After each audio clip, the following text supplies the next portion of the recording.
Fort Triumph has finally left Steam Early Access after spending over 2 years in the program.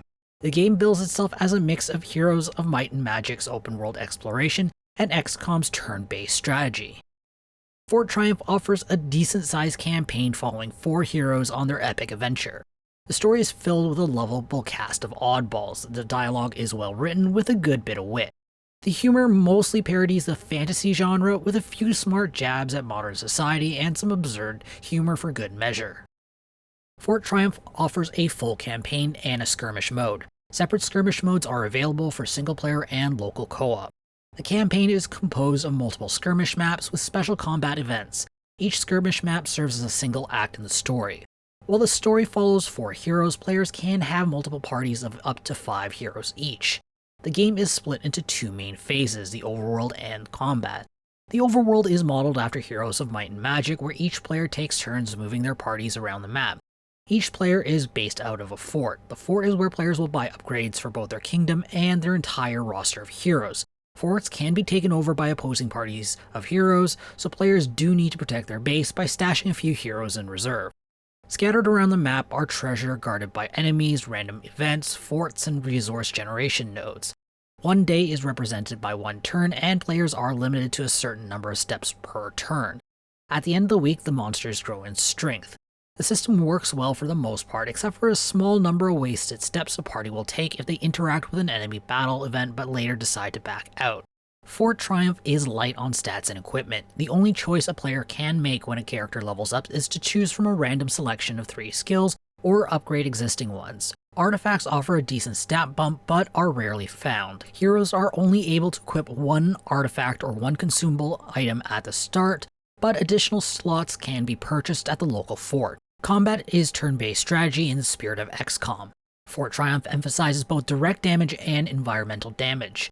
Objects and units can be pushed and pulled around, causing damage on impact. A majority of the cover in the game is affected by physics, making cover a risky proposition against enemies who also have physics-based abilities.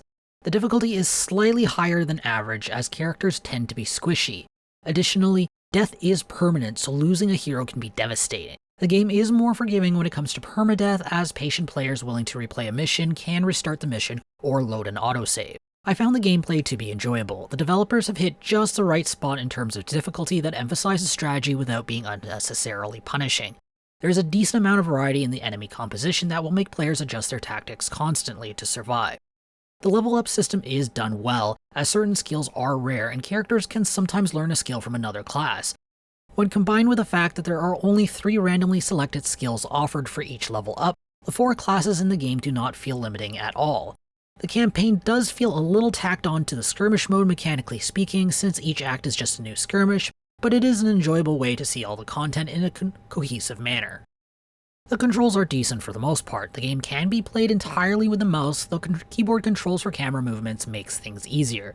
The developers do a good job keeping the mouse consistent, with left-click handling neutral or cancel functions and right-click executing character actions. Targeting enemies can be a little finicky when large objects are nearby, as it is very easy to click on the wrong target. The game did not ship with the ability to modify keybinds, but the developers have promised the feature will be added in a future update. Fort Triumph offers an enjoyable visual presentation. The art style is cartoony with lots of exaggerated features and bold colors. There are a few nods to Shrek in the character design that fits in well. On the technical side, the graphical options are extremely slim. The bulk of the graphical quality adjustment is handled by a single vague option. The audio experience is solid. The soundtrack is the standard video game fare, providing a pleasant, distraction-free accompaniment to the game. The sound effects are of high quality and have enough variation to prevent the game from feeling stale. There is no voice acting in the game, which is significantly better than terrible voice acting. Fort Triumph is a solid game that does justice to the 2 franchises that inspired development. While there are some quality of life issues that need to be ironed out, fans of turn-based strategic combat will enjoy this new take on the genre. I'm awarding the game 8 capsules out of 10. If you want to read this review, be sure to check out the link in the description or in the video's card. I hope to see you soon. This is Jamie from Capsule Computers signing off. Hey YouTube, if you enjoyed this video, be sure to like it and subscribe to Capsule Computers for more awesome videos. If you're looking for more videos to watch, check out our review of Iron Danger here on the left. If you're looking for another turn-based strategy, check out our review of the Dark Crystal Age of Resistance Tactics here on the right.